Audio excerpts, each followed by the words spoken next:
Hello, everyone, and thank you for tuning in to the Vimy Foundation's podcast, Beyond the Ridge, a series exploring Canada's contributions to the First World War and the experts who continue to uncover our past. I'm your host, Caitlin Bailey, and I'm also the Executive Director of the Vimy Foundation.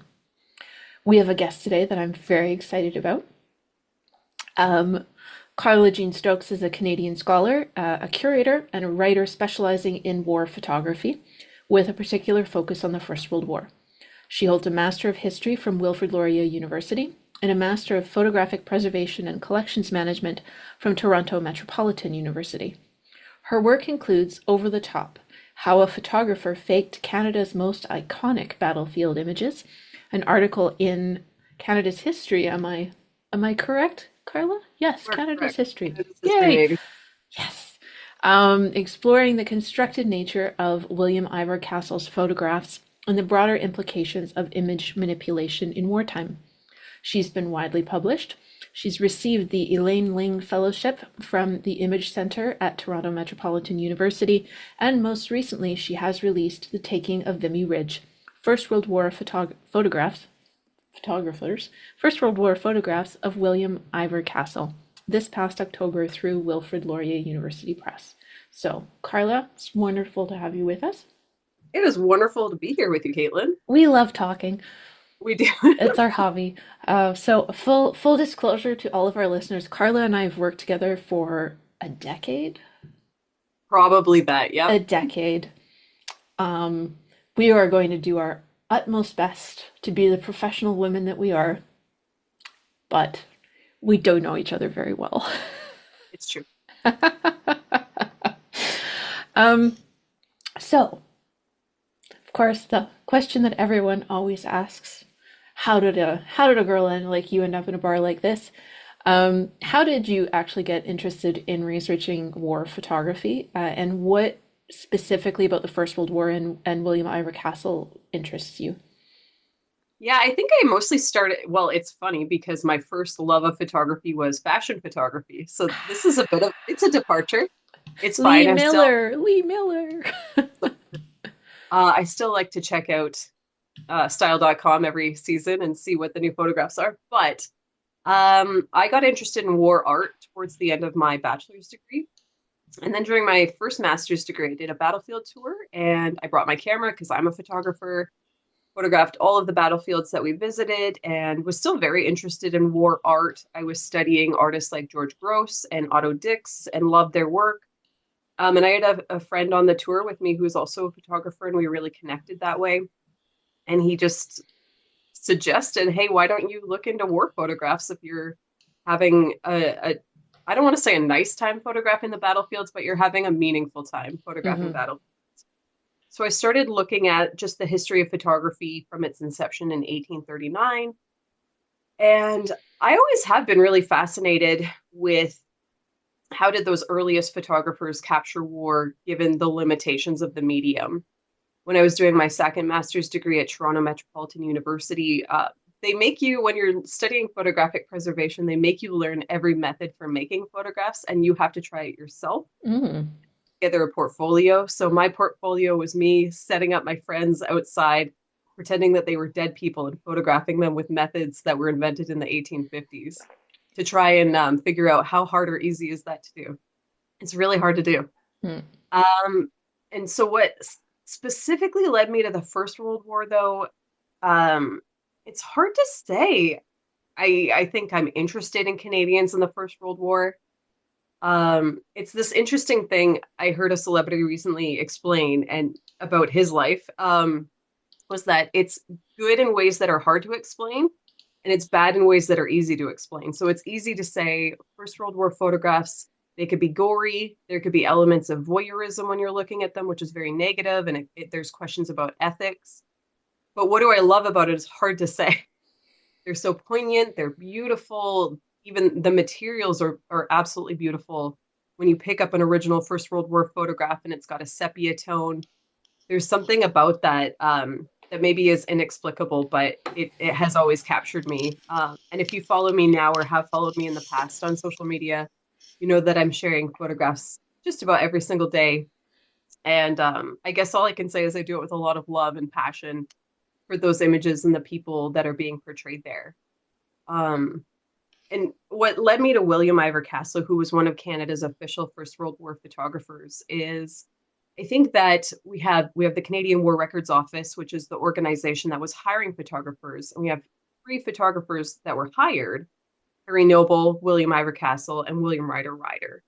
And what I think is interesting to me is, and I argue about this in my book, is that really what was happening and how the First World War was being photographed really reached a height.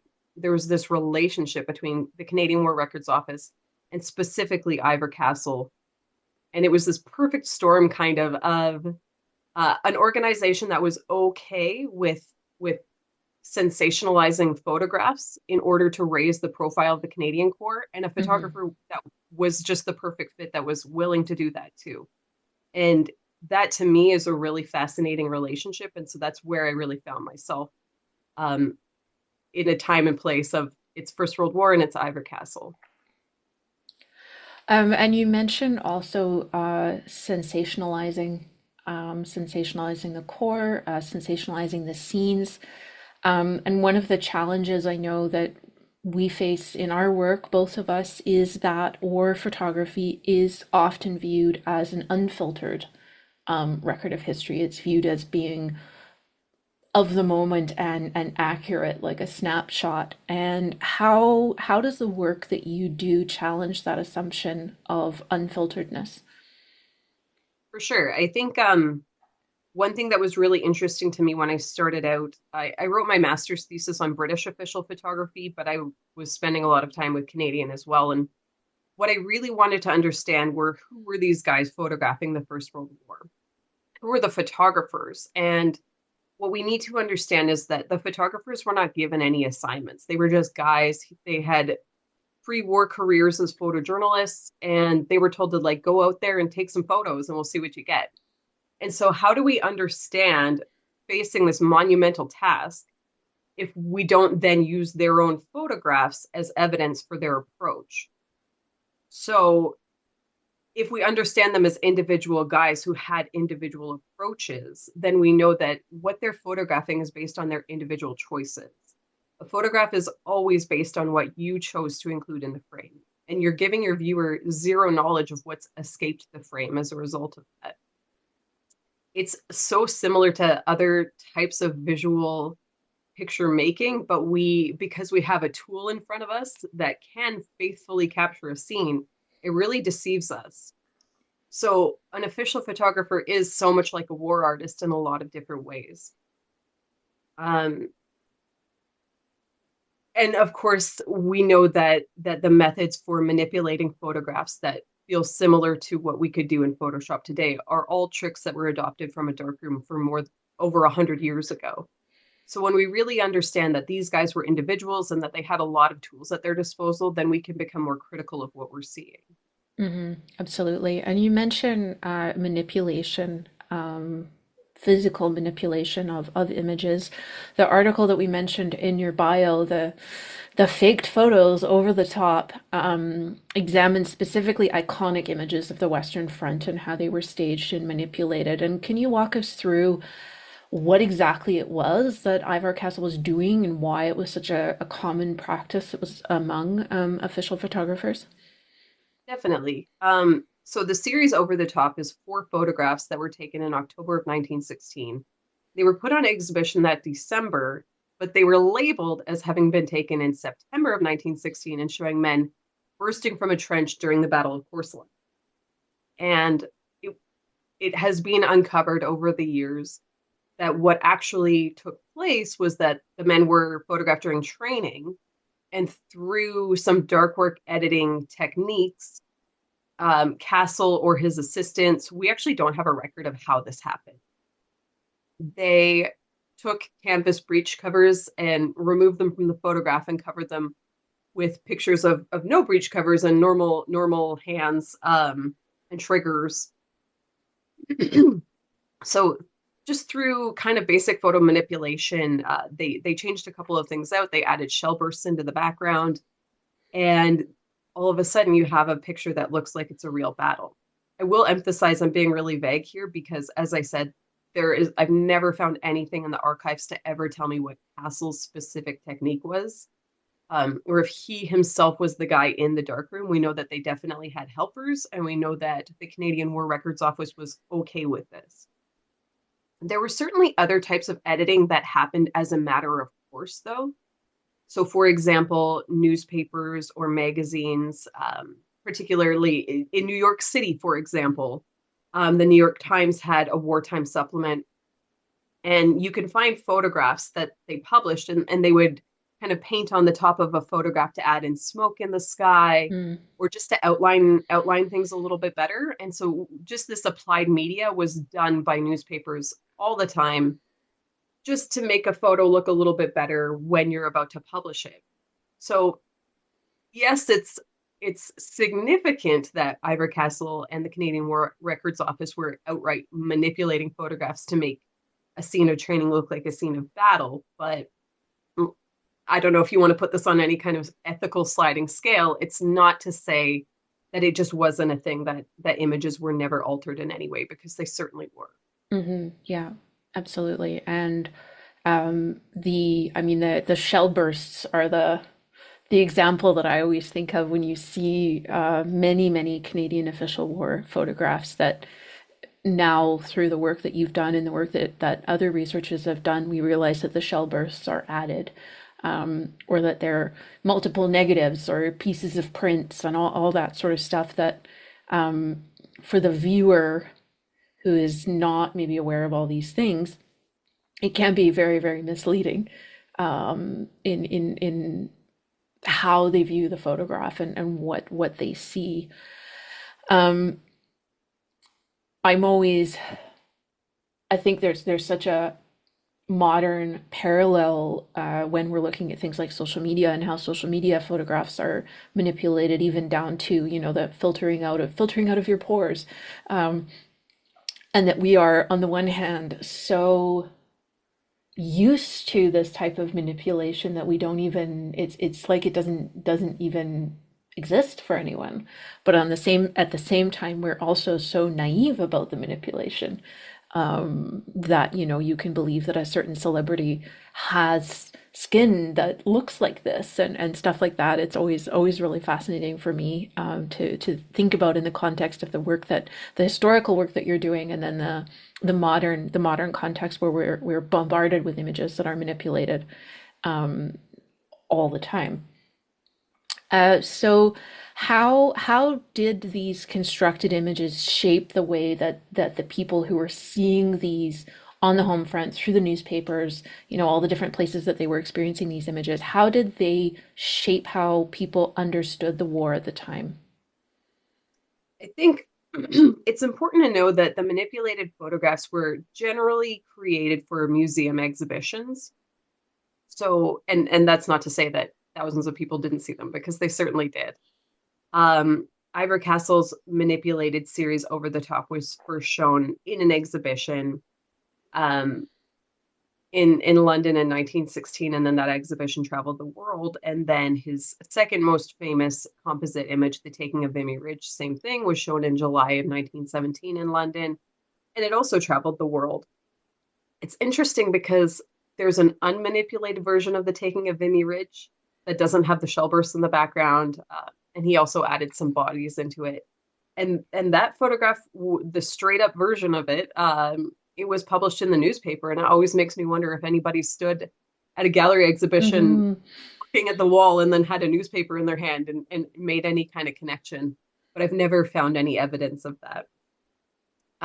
Over the Top, it it definitely did make it through newspapers as well, and all over the world for the remainder of the war from 1916 to 1918 and beyond. And there was always a new story attached to it that I don't understand how these stories proliferated, but they did. And every time you find another example of it, it's there's Over the Top, and they've added something new, like everyone died after this was taken, or they almost died, or this is what it was. And it was just this odd game of telephone. And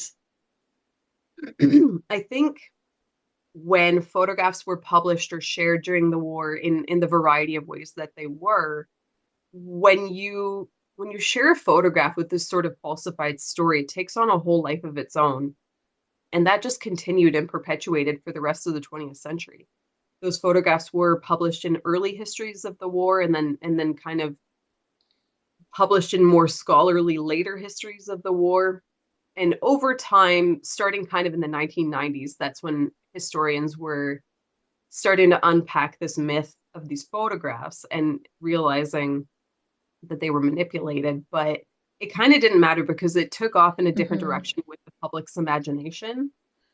So that seed was planted in 1916, and it has continued to flourish to this day. And I don't know where I want to go with that, so I'll let you keep asking me questions. But it's very interesting. I think I said this in the article. It's like kind of when the photograph never really meant anything, then it has continued to be a stand-in for everything.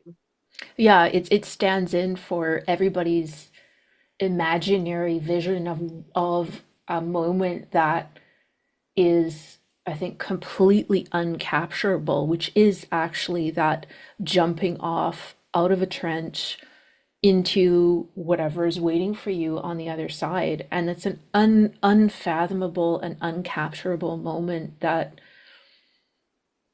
I guess for many people is one of those key things that when they think about the First World War that they try to imagine. What did that feel like? What did that look like? What was the I can't imagine myself in that position. And then so to have this image that just so perfectly in our minds illustrates what we think over the top looks like.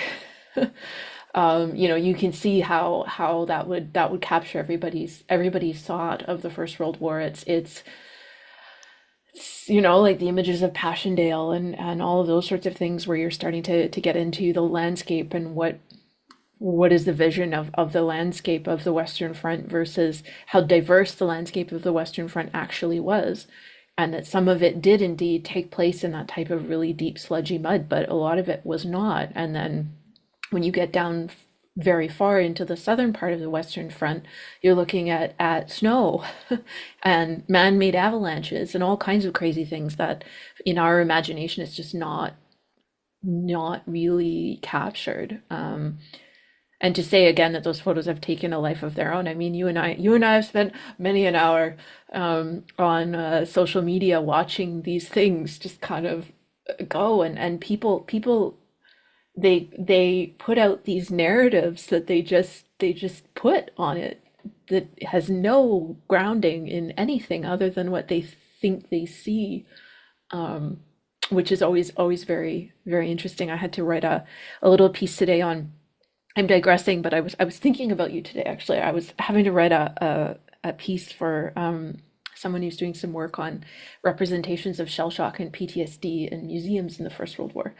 And one of the things that, of course, came to my mind when they were talking about problematic representations and misrepresentations of PTSD is that very famous photo from the Somme, which is a black and white photo of a man at one of the patients at a medical post who has very strange eyes. For who knows what reason, his eyes are strange. He has a strange expression on his face, or an expression that we might find very strange. He has, what would you say, very light colored eyes? Probably as blue eyes. I of Blue course eyes. Yeah, the photograph that you're talking about. yeah.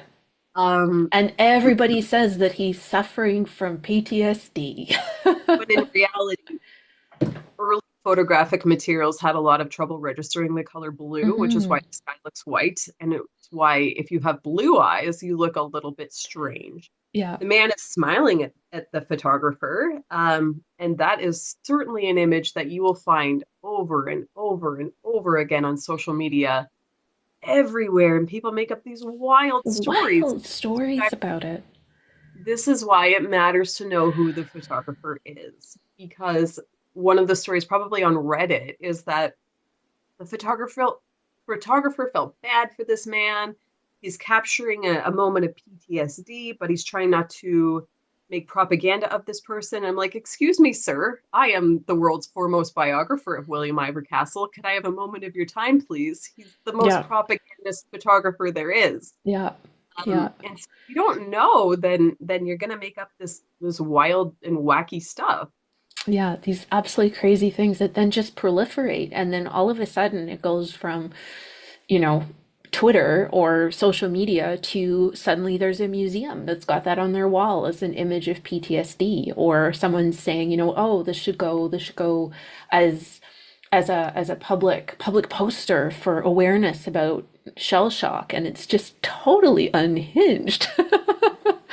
But the way that the way that we consume this is just I feel like it's maybe even worse than it was 10 years ago. It probably is. So I'm noticing more, and I'm not noticing a ton, but a little bit more. I'm spending more time on Facebook of all places, posting photographs, and it's sort of weird how like social media is cyclical and where are you gonna spend your time? Hmm. And so therefore, I'm noticing I used to complain a lot about really poor colorization, 10 years ago, and now Yes. I'm seeing the rise of AI. And so somebody will post probably a very compelling and perhaps close to true story about a wartime experience, but then pair it with an AI generated image. Hmm. And I ask myself all the time, what is it about photographs that makes people think it's okay to make one up or to change it to make it suit your needs? And we don't do this with any other kind of Hmm. archival document. We wouldn't say, I'm missing this source from the Second World War that tells this order that Hitler gave, and we don't have that source, so we made one. We had AI generate one for I us. mean, You at wouldn't. some point we might get to that point, We'll actually. probably. But, um, if you don't have the source, or if the source isn't serving you, then you have to live with that. And photographs are no different than any other piece of evidence. You have to go to the archives. You have to find the original. You need the metadata that accompanies that photograph. Google and Reddit and whatever, Pinterest, they're not your sources. Hmm. And so I guess if I'm challenging the assumptions of anything or trying to not fight a narrative, but to just maybe recontextualize a narrative, it's that photographs, like, don't let them deceive you. They are just like any other document, and they require a careful examination, so that it's not just a thing here to suit your needs. And if it doesn't do what you need it to do, you can't change it. Hmm. We need to be Absolutely. okay with that. We need to be okay with the limitations of the medium. Hmm. Hmm. And I think that that brings me to my next question. We've touched on this a little bit already, talking about the famous Psalm photograph, but how should we approach staged and constructed photographs, and what are some of the responsibilities that, you and I and other heritage institutions and heritage groups have in interpreting them? Mhm. I think I think we need to meet them head on and identify them for what they are. And it doesn't discount the photograph as a very interesting document of the past. I think it's far more fascinating to say, look at this battle scene. It's made of maybe five different negatives. Isn't that so interesting that somebody felt the need to do that? What does that tell us about the lengths that a government organization is willing to go to in order to raise the profile of the military that it serves? What does that tell us about photographic conventions and newspaper reportage more than 100 years ago? What has changed since then? Because there has been a lot of space and time since the First World War that has really shaped the conventions of reportage that we see today. Hmm.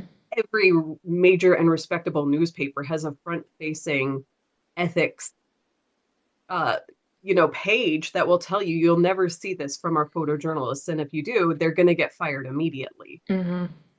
um, so I think when we want to think about those manipulated photographs from the past, we really want to see them for what they are. We don't want to discount them. I don't think that we should look at Ivor Castle and say, well, whatever, his photographs were faked. Most of them were not fake, but some of them were. And why were they? And you pointed this out. we want to feel like we understand what was happening in an event that is ultimately beyond our understanding in every single way. Hmm. We want to, I've talked about this sort of in conferences and stuff, like balance the scales of, is it realistic even if it's not real? Perhaps. I don't know. I've never fought a war like that. I've never fought any war. But certainly it's just beyond our living memory. But is it still a useful illustration? Perhaps. Does it teach us about the history of photography? 1,000,000%. Hmm. Absolutely. Well, and it still is. It's a document. It's as flawed as any document is when relating to an event. It's, a memoir. A memoir inherently has flaws. It doesn't mean that that story is not, that person's story or vision of it is not worth looking at. But, I think of Will Bird's work that he did on the First World War, and the the one book that he wrote, Ghosts Have Warm Hands, and all of the, it's riddled with inaccuracies.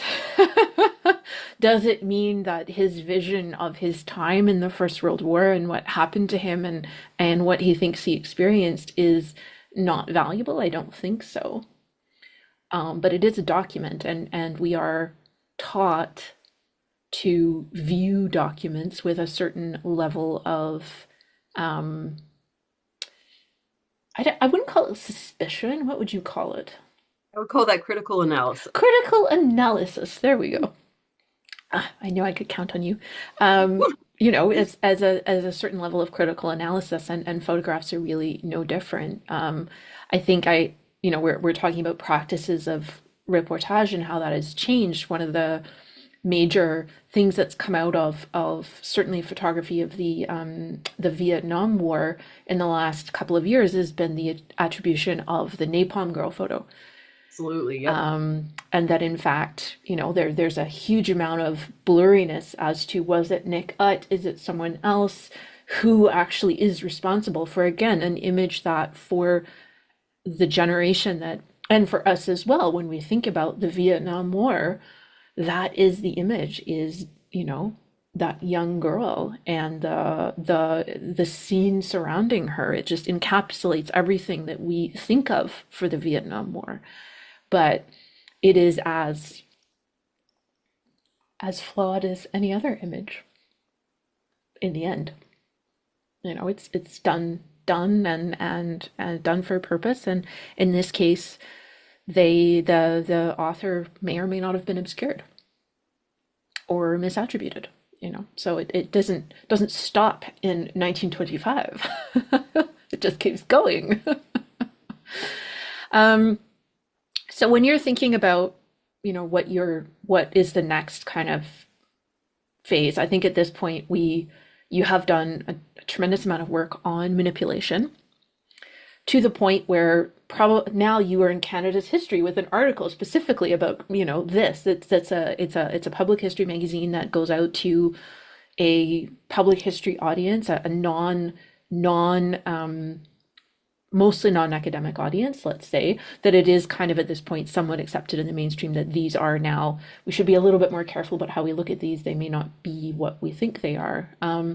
So what do you think are some of the aspects of wartime photography specifically that still need deeper research or may need a reevaluation for, assumptions, myths, or some of the other famous images that you deal with? Hmm. I think I don't know if I have an answer to that. I know that I'd love to do a similar amount of research on Harry Noble and on William Ryder Ryder. I think Hmm. Ryder Ryder definitely needs a reevaluation. He's so fascinating.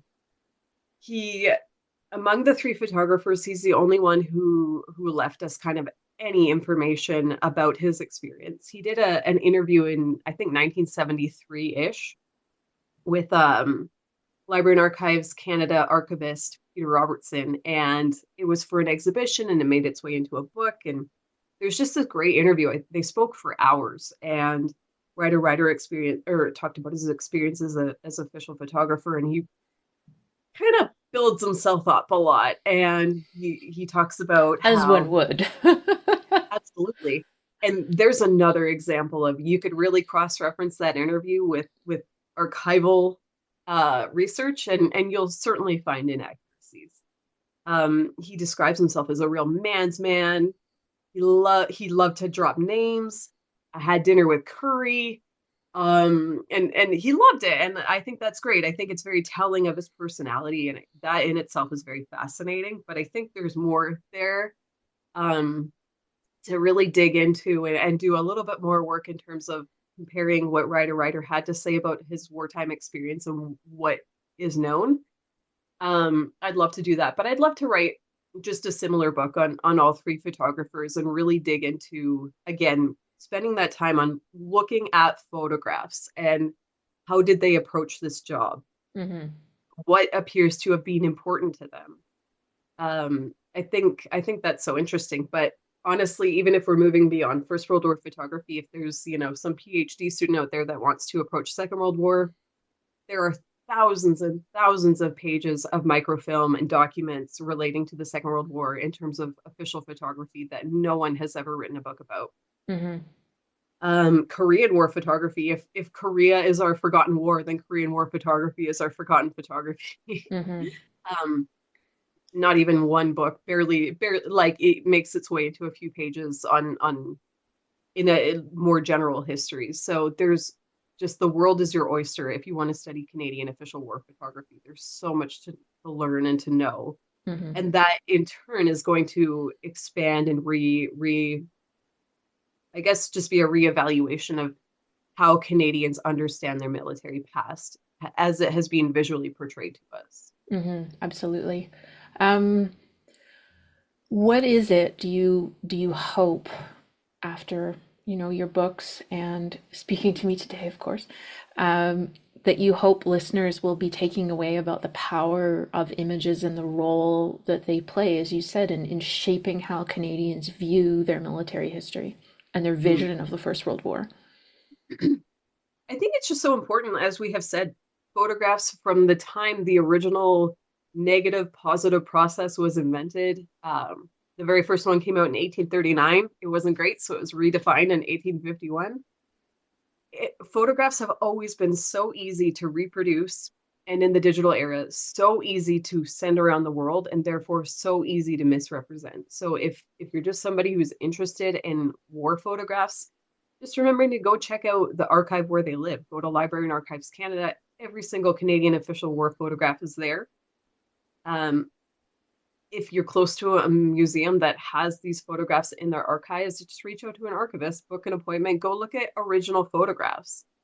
If that's interesting to you, take the time and give it a try and see if you can do it and see how that kind of changes your perceptions of these objects, because getting your news from the internet has never been a good thing. Uh, so that's really, like, as you pointed out, as a public historian, that's sort of like the PSA that I'm always trying to put out is go back to the source, do the homework, because the history will be so much more interesting if you do it the long way but the right way. Mm-hmm. Absolutely. And you just, you see where the story takes you. It will be a lot messier than you thought, but there'll be something that comes out of it, I think. Anyway, that's why we do what we do, right? Exactly. So thank you, Carla. Thank you again. It's an absolute pleasure. I love that we've gotten the chance to talk. We Um, did pretty good. Still we was. did okay. Good for us. We did okay. And just to our listeners, Carla's book, The Taking of Vimy Ridge, is available at your local bookseller. In a shameless plug, I will say that there are photographs in that book from our collection that's held in Montreal, which we were super happy to contribute and very happy to see published on an actual physical page, which was wonderful. So I really do encourage people to pick up a copy. And I want to thank everyone for joining us again for another episode of Beyond the Ridge. Encouraging everybody to stay tuned as we continue to explore, uncover, and share the stories that shape or sometimes even change our understanding of Canada and the First World War. Thanks a lot.